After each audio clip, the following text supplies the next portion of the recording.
சூழல் உள்ளது. 7 மணிக்கு சரியாக திருப்பரங்குன்றம் மலையின் மீது அந்த தீபச்சூடர் எழ இருக்கின்றது. திருப்பரங்குன்றம் என்பது இன்று நேற்றல்ல, முருகப்பெருமானுக்கு வழிபாடு தொடங்கப்பட்ட ஆதி காலம் முதல் இருந்து வரக்கூடிய பகுதி. பல்வேறு முருக பக்தர்களால் பாடல் பெற்ற தலம்.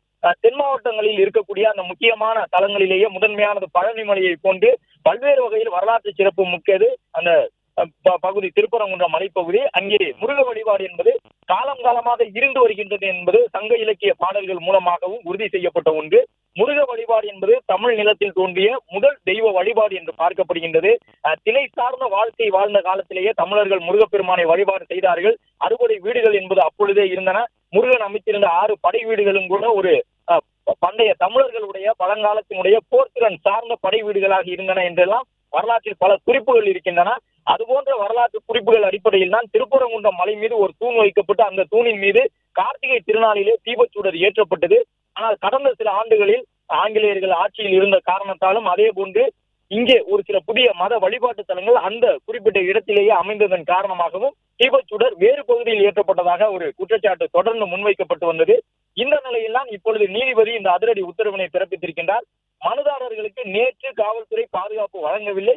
குறிப்பிட்ட அந்த மனுதாரர் மேலே சென்று தீபம் ஏற்றுவதற்கு அனுமதி வழங்கப்படவில்லை. ஆனால் நேற்று எந்த காவலர்கள் அவரை அனுமதிக்கவில்லையோ அவர்களே இன்று பாதுகாப்பு கொடுத்து மேலே மலையின் மீது அழைத்து செல்ல வேண்டும் என்று நீதிபதி உத்தரவு பிறப்பித்திருக்கிறார்.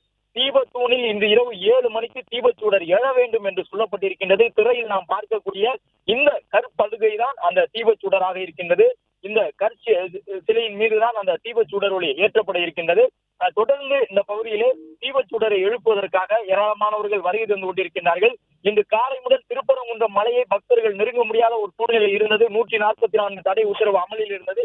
எனவே பக்தர்கள் அங்கு நெருங்கி செல்ல முடியவில்லை. மலைப்பாதை முழுவதுமாக அடைக்கப்பட்டது. வெளியூர்களில் இருந்து வந்த பக்தர்களும் மேலே செல்வதற்கு அனுமதி வழங்கப்படவில்லை. உணர்வுபூர்வமான விஷயம் என்பதால் இதை கவனத்தோடு கையாள வேண்டும் என்று தமிழக அரசு கூறியிருந்தது. அதன் அடிப்படையில் தான் நடவடிக்கைகள் எடுக்கப்படுகின்றன, தடுப்புகள் அமைக்கப்படுகின்றன, தடை உத்தரவு பிறப்பிக்கப்படுகின்றன என்று அடுத்தடுத்து அரசு தரப்பிலே விளக்கம் கொடுத்தார்கள். ஆனால் நீதிபதி தன்னுடைய ஒற்றை தீர்ப்பிலே மொத்தமாக மாற்றி அமைத்து விட்டார். திருப்பரங்குன்றம் மலை மீது பிரிட்டிஷ் ஏகாதிபத்தியம் இங்கு ஆட்சி நடத்துவதற்கு முன்பு எப்படி தீபச்சூடர் ஏற்றப்பட்டதோ அந்த தூணின் மீது மீண்டும் தீபச்சூடர் எழ வேண்டும் என்று தற்பொழுது நீதிபதி அவர்கள் தன்னுடைய உத்தரவினை பிறப்பித்திருக்கின்றார்.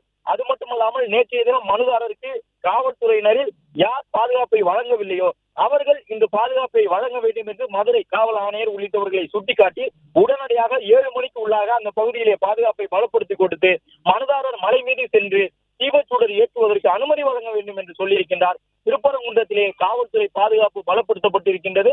இன்னும் சற்று நேரத்திலே அந்த